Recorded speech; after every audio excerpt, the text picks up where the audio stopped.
もっとサレンお姉ちゃんやルカお姉さんとイチャイチャするべきだと思います。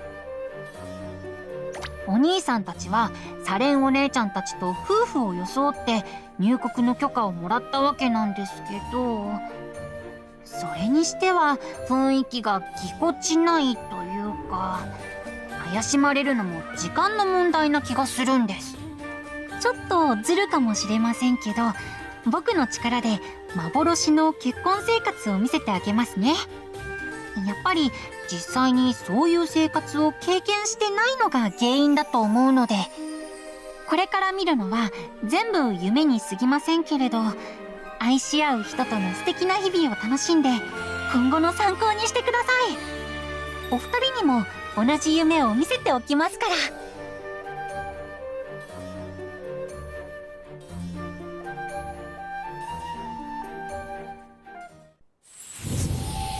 これから見るのは全部夢に過ぎませんけれど、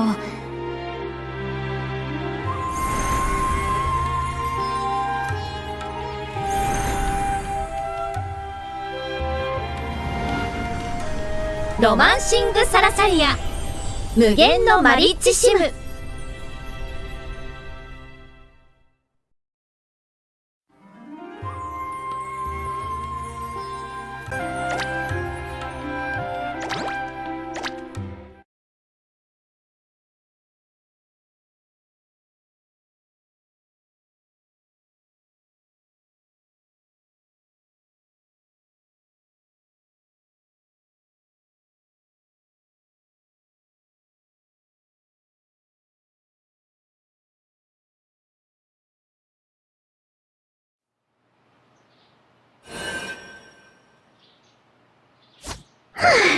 もうお父様ったらいきなり子供の話なんてデリカシーというものがないのかしら。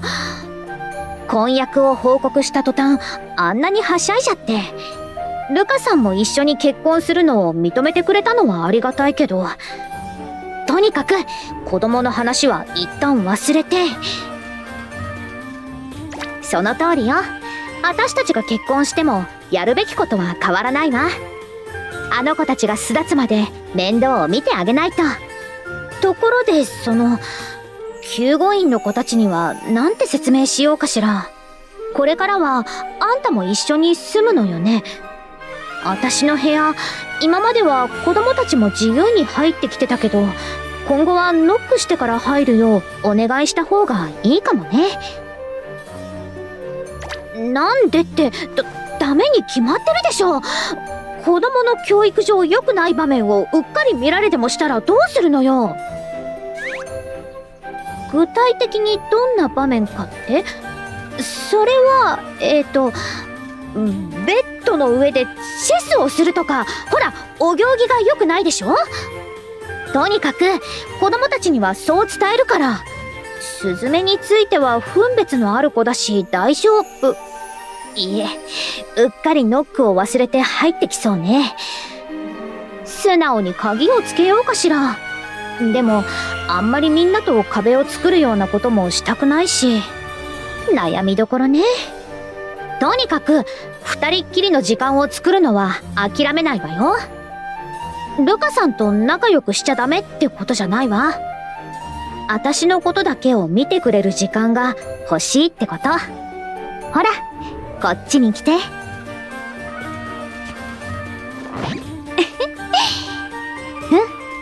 愛してるわ。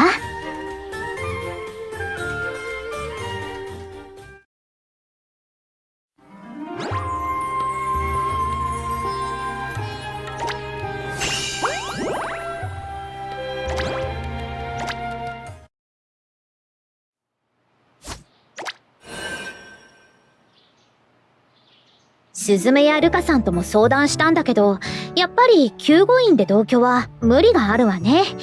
きちんと新居を用意してそこから通う形にしましょう。というわけで、あんたはどんな家がいいの？これからずっと住むことになるんだから、要望があるなら教えてちょうだい。そういうことを聞きたいわけじゃなくて、いえ、嬉しくないわけじゃないわよ。だけどあんたの好みを無視して決めるわけにもいかないの。私とルカさんの好きにしていいの？本当にこういうところにはこだわりがないのね。なら遠慮なくそうさせてもらうわ。予算の都合もあるけれど、やっぱりキッチンとリビングは広い方がいいわね。たまには救護員の子供たちを連れてきて遊んであげたいし、みんなでご飯を食べるならそれなりのスペースはいるでしょ。仕事の関係でお客様をもてなすこともあるかもしれないし、あとは集中して仕事ができる書斎があれば言うことなしね。防音がしっかりしてて大切な書類を保管できるようきちんとした鍵も取り付けたいわ。そういう部屋を一つ用意しておけば二人っきりになりたい時にも便利でしょ。いや、ルカさんを仲間外れにしたいわけじゃないわよ。そうじゃなくて、もうだから二人っきりで甘えたい時に使う部屋よ。あんたとイチャついてる時にルカさんや誰かが入ってきたらとか心配したくないの。わかった？はい、ご理解いただいてありがとう。とにかく私の要望はそういうことだから、またルカさんとすり合わせをしていきましょう。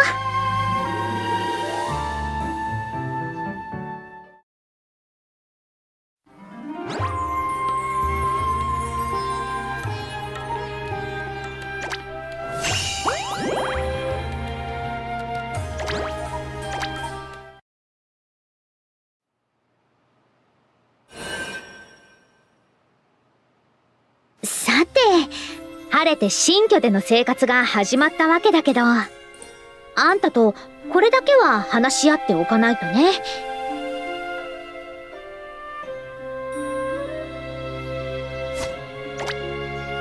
今日の晩ご飯はシチューじゃなくて、他の女の子との付き合い方の話よ。私もあんたが仕事やギルドの活動で他の子と一緒にいなきゃいけない時間があるのは理解してるわ。遠くへ冒険に行くときは家を空けることもあるでしょうし、外で食事をすることだってあるかもしれない。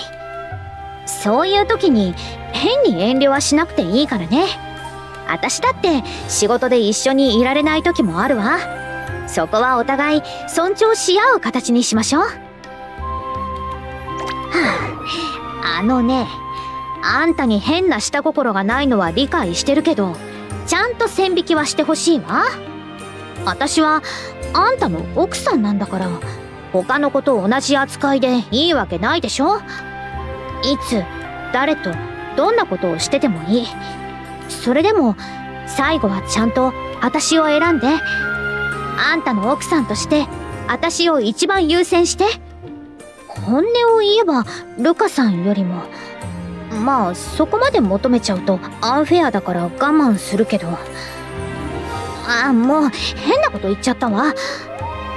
とにかく伝えたいことは伝えたから、お願いよ。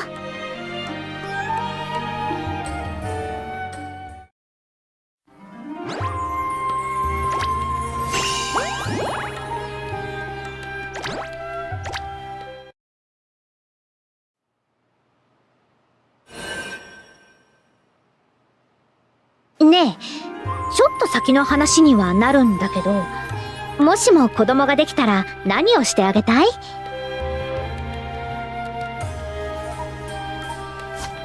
うちはお父様が商売を成功させる前は本当にお金がなくって、あんまりどこかに遊びに行ったりプレゼントをもらったりってことはなかったの。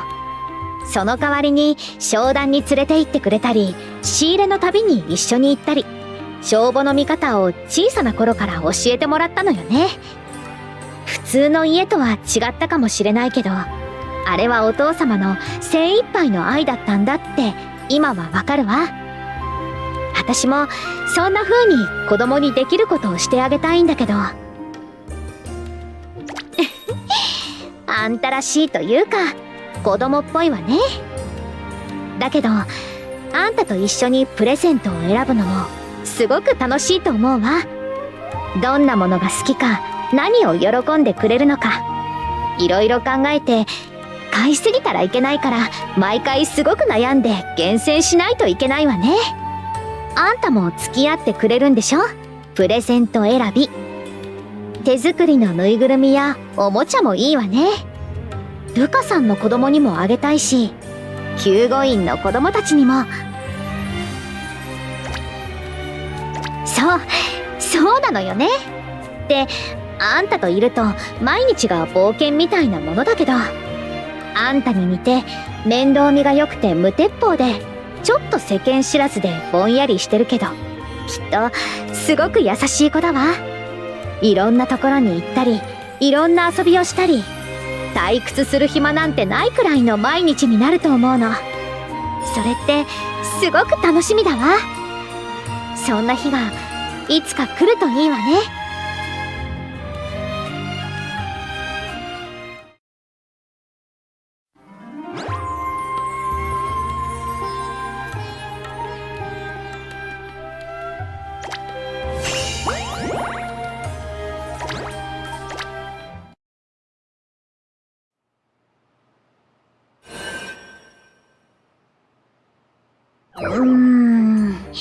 そんなはずないんだけど。やっぱりそうよね。本人に聞いてみるしか。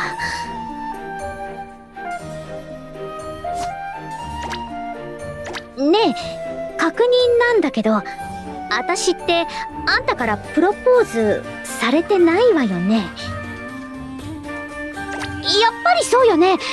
でもだったらなんで私たち結婚してるのかしら。じゃあこうしましょう。今から改めてプロポーズをしてちょうだい。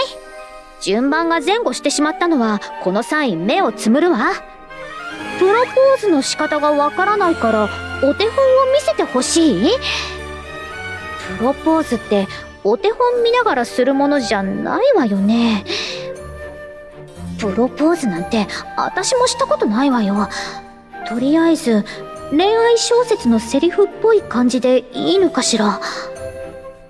それじゃあ、今日は月が綺麗よね。今の話でやっぱり自分の言葉で伝えるのが良さそうね。私はあなたを愛しています。尽きることのない慈悲の心を、砕けることのない不屈の勇気を、共に過ごした時間の中であなたは何度も証明してみせました。真実の愛は身分でなく富でもなく、そうしたありようによって約束されるものなのだと私は心から確信することができました。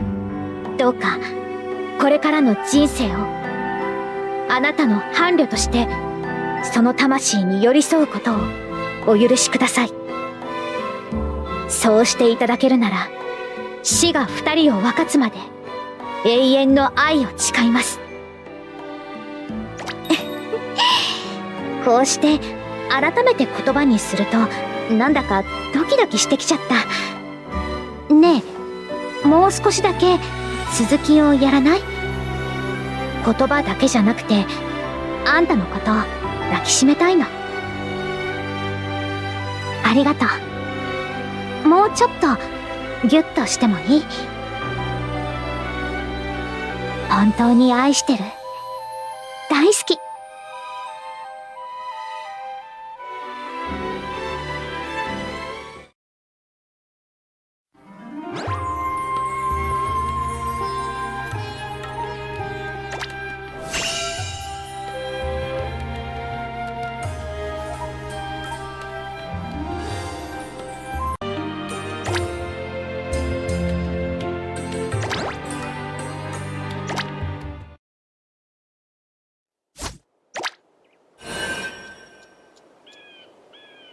なんていうか人生わかんないもんだね。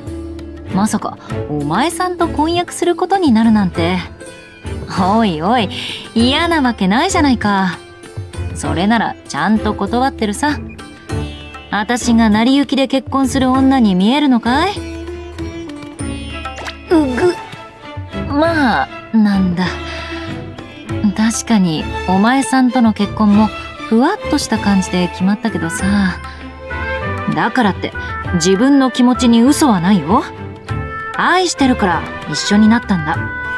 さて、しっかりお互いの気持ちも確認できたところで、周りの人たちにこのことを伝えなくちゃならないわけだけど、エリコになんて伝えたらいいと思う？可能な限り血が流れない形で。いや、それはちょっと。その後のことを想像したらさすがにためらわれるよ。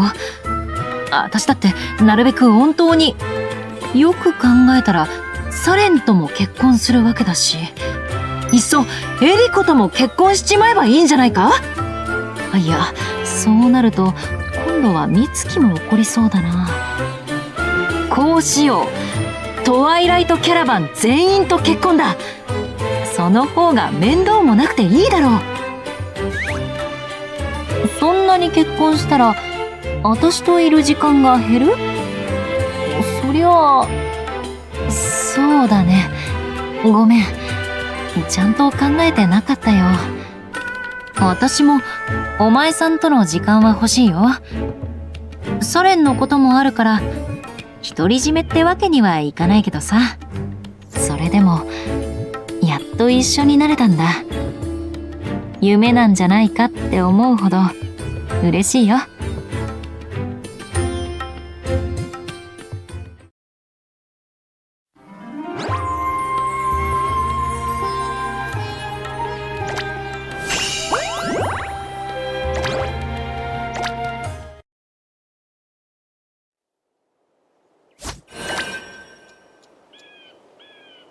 結婚した後の新居探しか。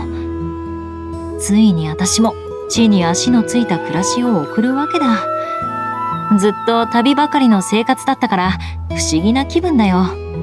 どんな家にするのかサレンとはもう話したのかい？ふむふむ、なるほどね。ちゃんと救護員の子たちのこと考えてるんだね。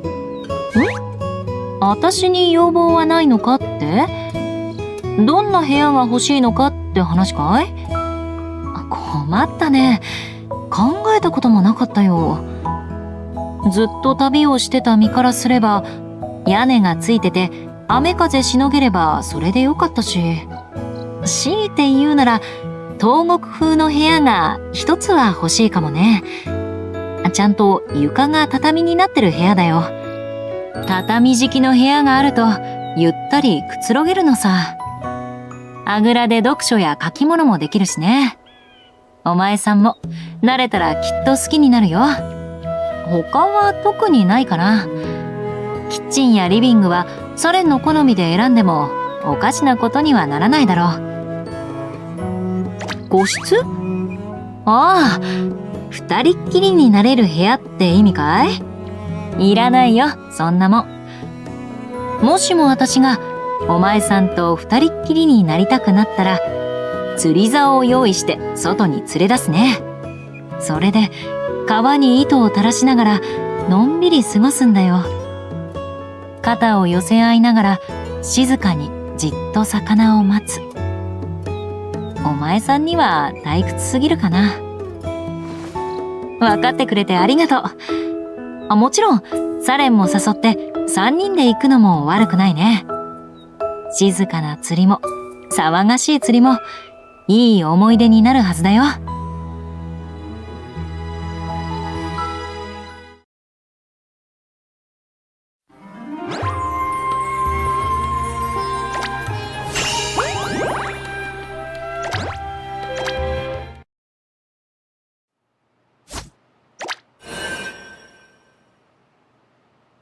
さて、新居も手に入ったことだし、ずっと気になってた件について話し合おうか。お前さん、今でも美食殿に所属してるんだよね。私とサレンという妻がいるにもかかわらず、今でもいろんな女の子と関係は続いてるわけだ。その様子じゃ、もう釘を刺された後かい？別に私だってお前さんの人付き合いに逐一口出ししたいわけじゃない。けど、もしも良くないことが起こったら、私だけじゃなくて、サレンまで泣かせることになる。そうなったら、さすがにただじゃおかないよ。分かってもらえたみたいだね。改めて言うほどのことじゃなかったかもしれないけど、こういうのはきっちり念押ししとかないと。私はね、みんなで幸せになりたいのさ。そりゃ、本音を言えば、お前さんを独り占めできたらなって思うこともある。だけど、そういうことをやり始めたら、きっと居心地の悪い家になっちまう。だから、たまにそういう時間があれば十分だよ。愛情も時間も家族みんなで分け合う。それが円満の秘訣だと思うね。というわけで、まずはここにいる二人で愛情を分け合おうじゃないか。サレンは子供たちと外出してるんだろ？抜け駆け？何のことやら。ほら、こっちに来なよ。抱きしめてあげる。こんな風に空いてる時間だけでいいから、ちゃんと私にもお前さんを感じさせておくれよ。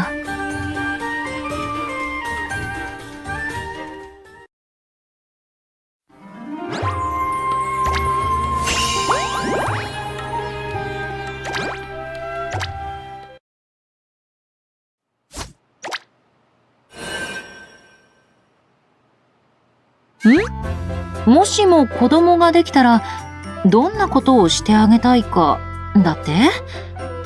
ずいぶん気の早い話だね。だけどそういうことを考えるのは嫌いじゃないよ。これからの生活に夢が持てていいじゃないか。そうだね。私だったらやっぱり正月や七五三にきちんと晴れ着を用意して毎年の成長をお祝いしてあげたいかな。もちろん誕生日にもお祝いするさ。だけどそれだけじゃなくて節目節目の行事もちゃんと大切にしてやりたいってことさ。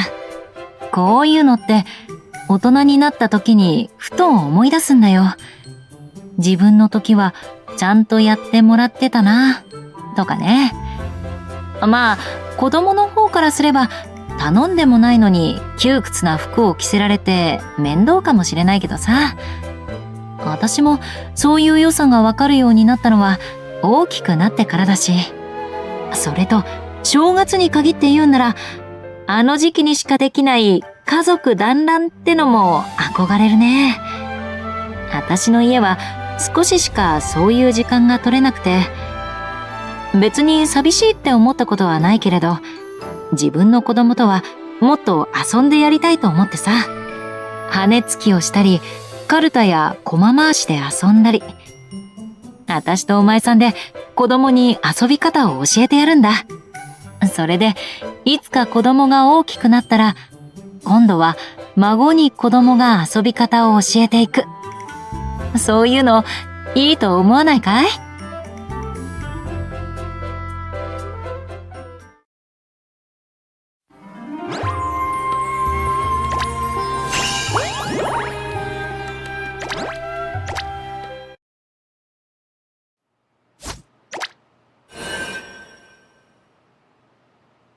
どうだったかね。いくらなんでもそんなことはないと思うんだが。ああ、お前さん、ちょうどよかった。確認なんだけど、私たちってどうやって結婚したんだい？いや、いくら考えてもプロポーズされた覚えがないんだよ。お前さんの方はどうなんだい？やっぱりプロポーズした覚えがないんだね。ちょいと奇妙な話ではあるが、まあいいさ。した覚えがなくたって今しちまえばチャラにできるだろ。そういうわけで改めてお前さんに惚れ惚れしちまうような気の利いた告白を頼むよ。はい？そんなのしたことないからわからない？先に私にお手本を見せてほしい？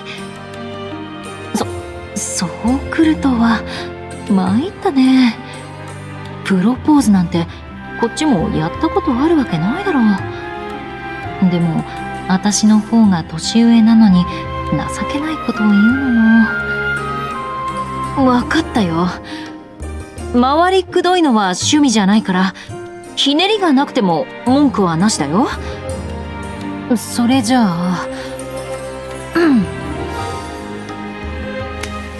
お前さんのことを愛してる。だから結婚してくれないか。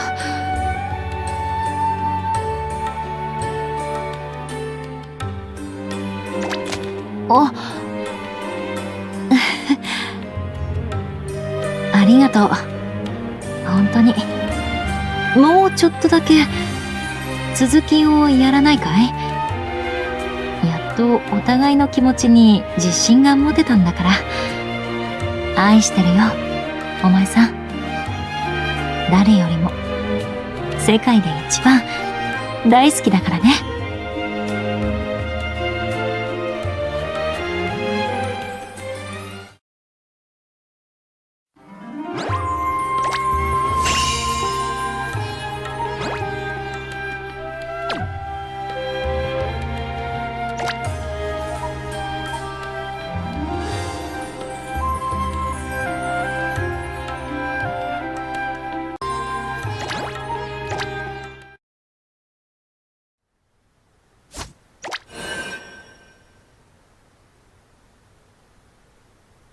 それではこれより被告人の裁判を始めます。検察側、弁護側、準備はよろしいでしょうか？検察側、準備万端だよ。弁護側、同じく問題ないわ。どんな状況かだって？お前さんが私たちというものがありながらミミちゃんたちと婚約してくるからこんなことになってるんだろ？異議あり。被告はおままごとの一環として法的な効力を持たない手作りの婚姻届にサインしたに過ぎないわ。法的とか効力とかどうでもいいんだよ。筋が通らないって私は言いたいんだ。そういうこと言い出したら裁判にならないじゃん。とにかく責任は取ってもらおうか。検察側は無期懲役を求刑するよ。死ぬまでずっと私たちに尽くしてもらうからね。あら、そういう求刑内容なの？なら弁護側も反論はしないでおくわ。判決をお願いします。そもそも結婚してるのによそのことおままごとなんてしないで。反論はある？ない？じゃあ無期懲役で末永くお幸せに。二度とこんなことで裁判を起こさないでね。うちも暇じゃないんだから。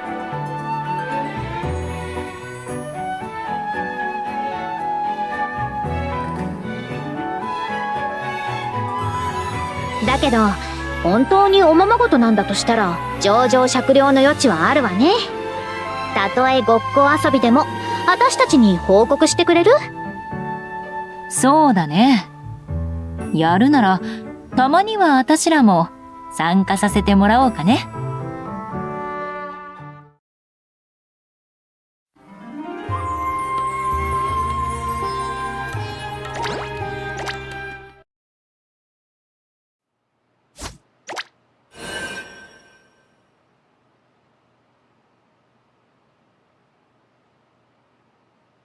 絶対にハンバーグにするべきよ。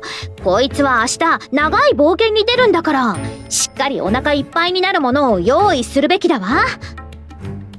いいや、魚の塩焼きと味噌汁にするべきだね。ハンバーグなんて胃もたれしそうじゃないか。あっさりめのものにした方が安心だろ？私のハンバーグは救護院でも人気の豆腐ハンバーグだから胃もたれの心配はないわ。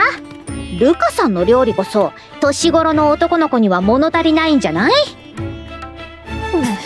そうきたか。ならこっちは塩焼きから照り焼きに変更だ。定食屋でロギンを稼いでた時に覚えたとっておきだよ。引き下がるつもりはないみたいね。それじゃああんたに決めてもらおうかしら。どっちの料理を今晩食べたい？恨みっこなしだから遠慮する必要はないよ。照り焼き豆腐ハンバーグ？照り焼きソースなんて作ったことないわよ。私は照り焼きソースは作れるけど、豆腐でハンバーグを作ったことはないね。そういうことかい。お前さんもなかなか粋な提案をしてくれるじゃないか。ルカさん、よかったら照り焼きソースの作り方を教えてくれないかしら。サレンも豆腐ハンバーグの作り方を教えておくれよ。お互い教え合えば献立を考えるのも楽になりそうだしね。